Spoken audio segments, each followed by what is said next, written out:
Kısaca bir tanıtalım nasıl bir şey olduğunu Apple TV'nin. Bu gördüğümüz gibi ana menüsü. Ana menüde fareyle böyle şu şekilde şöyle dolaştırarak aşağıya falan iniyoruz. Burada sinemalar var. Yana kaydırdık. Apple Store. Yanda fotoğraflar, yanda müzikler. Burada da arama tuşu var. Şimdi mesela filmlere geldik. Yapmamız gereken tıklamak. Burada film listesi çıkıyor, işte bir sürü önerdiklerimiz falan filan. Aksiyon filmleri, son eklenenler. Mesela bunlardan birini tıklayalım. Tıkladığımız zaman film açılıyor.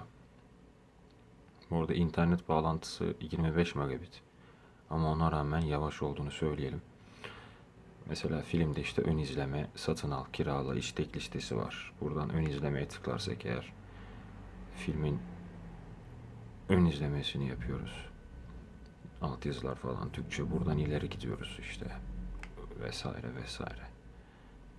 Ondan sonra geriye gitmek için şuradaki menü tuşuna basıyoruz. Bir daha menüye bastık. Yine geri gittik. Bir daha menüye bastık. Evet. Buradan Apple Store'a giriyoruz. Apple Store bildiğimiz gibi işte popüler uygulamalar, ücretsiz, cirolu falan filan. Bunları artık gireriz. Ne yapıyorsak yaparız. Satın alıyoruz ya da almıyoruz. Menüye basıp geri gittik. Burada fotoğraflarımız var. Eğer fotoğraflarınız varsa. Yanda müzikler var. Ondan sonra ara yapıyoruz. Şimdi bu eğer ev paylaşımını açarsak bilgisayarımızdaki iTunes içeriğini burayla eş zamanlayabiliyoruz. Mesela gösterelim onu. Bu şekilde. Burada ayarlar var. İşte buradan gerekli ayarları yapıyoruz. Uygulamalarınız çok fazla değil. Burada mesela Periskop var. Periskop'a bir girelim. Periskop'ta Türkiye yok. Onu söyleyelim en başta. Hani Top Global var, yani küresel en popüler videolar. Mesela şuna tıklayalım. İşte bildiğimiz periskop. Eğer aşağıya doğru çekersek kumandayı şu şekilde aşağıya doğru çekersek buradan menüler açılıyor gördüğümüz gibi. Periskop, bildiğimiz periskop. YouTube'a bakalım.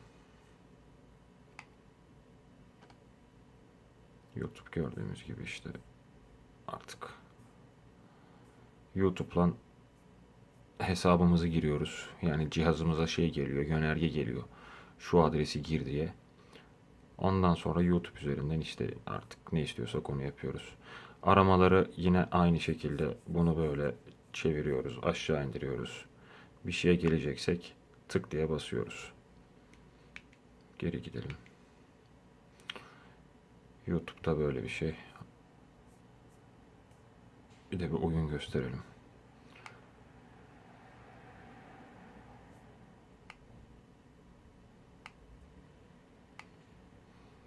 Oyunu doğrudan şeyle oynuyoruz. Kumandamızla. Şimdi bakın.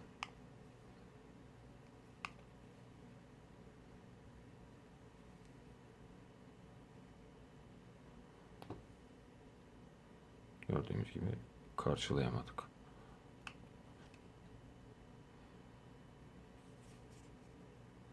İşte oyunda böyle. Zor oluyor böyle oynamak. Quit match.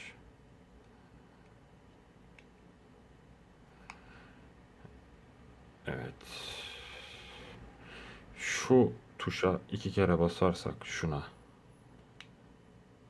o anki aktif olan uygulamaların hepsini görüyoruz ve aktif uygulamalar içerisinde geçiş yapabiliyoruz. Bunun haricinde neye bakabiliriz mesela? Burada asfalt oyunu var. Asfalt oyununu kumandayı sağa sola çevirme suretiyle oynuyoruz. Zaten incelemede yazdık. Buradan şeyler arasında dolaşıyoruz. Yine aynı şekilde uygulamalar arasında dolaşıyoruz kumandamızla. Uyutmak istediğimiz zaman da ayarlara geliyoruz. Şimdi uyut diyoruz. Ve uyutuldu. Evet, özetle böyle bir şey Apple TV. Görüşmek üzere, hoşça kalın.